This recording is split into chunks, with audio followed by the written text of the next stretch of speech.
kita akan tetap melaksanakan hak angket tanpa harus menunggu PDIP, tapi kita harus menunggu real count-nya dulu, hasil diskon.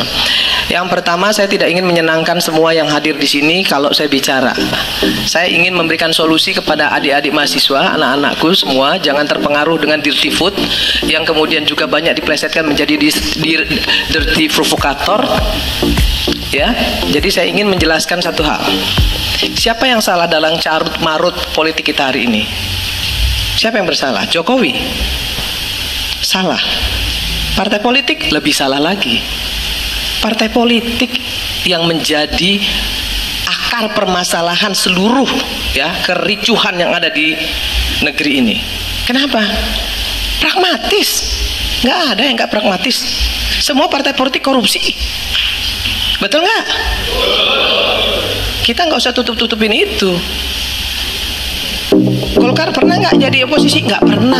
Di dalam terus kok. Maunya aman-aman aja. PDIP ini bagusnya jadi oposisi, dia bagus. Tapi ketika dia menang dia nggak bagus. Karena ketika dia sebentar. Karena ketika dia menang dia diam seperti kura-kura. Tapi ketika dia kalah, baru dia menjadi betul-betul jadi wong cilik. Itu pendapat saya. Soal kecurangan-kecurangan yang ada, yang tadi dikasih tahu Mbak Bibip dan lain sebagainya, hari ini di sini saya buka. Saya pelaku. Saya adalah caleg. Saya harus keluarkan uang sekian miliar untuk bisa duduk. Yang seperti Pak JK bilang tadi, betul. Tapi saya apresiasi sekali tadi Pak JK bilang kita bukan untuk menang-menangan. Kita mau cari solusi kan hari ini di sini. Bagaimana election kita ke depan ini harus lebih baik. Kan itu intinya. Kalau itu yang mau kita lakukan, perbaiki partai politik kita. Jangan pilih calon-calon anggota dewan yang dari oligarki politik. Jangan endorse pengusaha-pengusaha kotor untuk masuk di parlemen. Jangan endorse pelecehan seksual, pecandu narkoba, koruptor, masuk semua. Semua kenapa? Semua karena mengejar elektoral 4%. Siapapun yang bisa bawa kursi silahkan masuk. Asal bisa bawa kursi, itu yang merusak Pak JK. Jadi jangan juga PDIP mau ngomong bahwa yang salah itu semua Jokowi. Enggak, kita semua salah.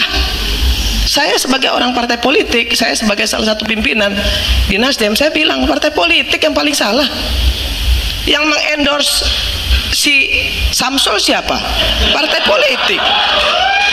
Lah, yang ngendorse Samsul itu kan partai politik. Bapaknya seneng-seneng aja di endorse. Terus Pak PDIP misalnya bilang Jokowi mengkhianati PDIP.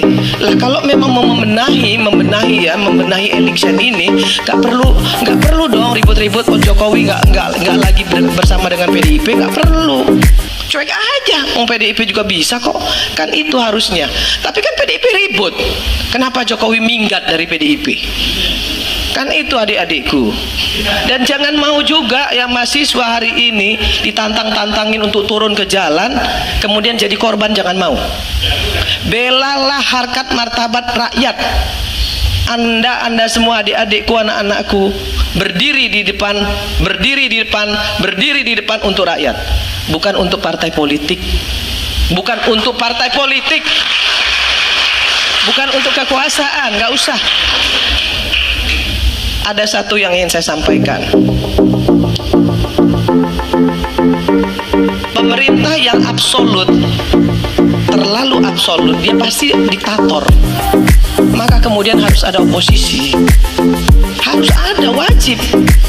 Kalau nggak ada oposisi, pemerintah itu jadi diktator. Maka harus ada oposisi.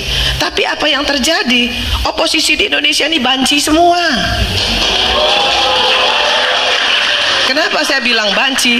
Orang masih melempar batu sembunyi tangan kok, masih ngemis kok dari pemerintah. Banci.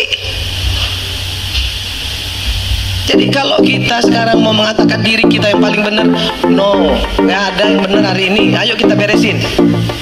Dari mana dimulainya? Dari DPR. DPR ini biangnya nih, ya. Yang namanya undang-undang itu produk undang-undangnya dibikin oleh DPR sama pemerintah. Bukan cuma pemerintah, DPR juga. Nah, kenapa undang-undangnya semuanya DPR-nya ikut-ikut semua mengesahkan? Bansos disahkan oleh PDIP, IKN disahkan oleh PDIP, dan seluruh partai koalisi ikut tanda tangan. Kok sekarang ribut-ribut? Kan nggak perlu. Apa yang harus kita lakukan anak-anakku semua?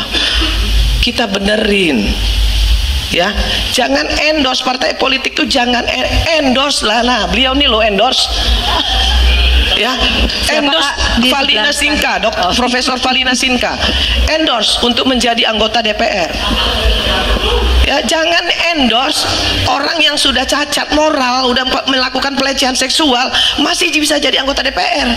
Pecandu narkoba menang, suara terbanyak. Gila nggak? Di dapil saya nih sekarang hari ini, kalau dikatakan pemilu ini curang, semua partai politik curang. Kenapa? Loh, nggak ada yang nggak curang, bos. PDIP punya bupati, Nasdem punya bupati, PAN punya bupati, semua partai politik punya bupati, dan mereka semua bisa nunjuk KPPS kok. Dan KPPS itu membela partainya masing-masing semua. Mohon maaf, bos. Mohon maaf, bos, ya. Semua itu fakta, anak-anakku, itu fakta, nak. Itu fakta. Semua KPPS, ya, itu ditunjuk oleh bupati, ditunjuk oleh camat. Mungkin kecuali beliau enggak kali ya. Tapi kalau yang lain iya. Maka kemudian yang dilakukan apa? Ya perintah bosnya, perintah yang nunjuknya. Tahu nggak sih kalau mau jadi komisioner KPU itu berapa bayarannya? Mahal, sampai dengan 500 juta mau jadi komisioner kabupaten. Mau jadi KPPS berapa? Ada duitnya. Nah, kalau semua itu seperti itu, terus kita mau ngomong, ya, mau ngomong pemerintah aja yang mau kita salahkan, nggak bisa, bos. Salah semua. Jokowi bisa sekuat ini, kenapa? Karena partai politiknya korup. Karena partai politiknya bisa disogok. Karena partai politiknya bisa dikuasai. Makanya jadi hebat. Coba kalau partai politiknya nggak pragmatis,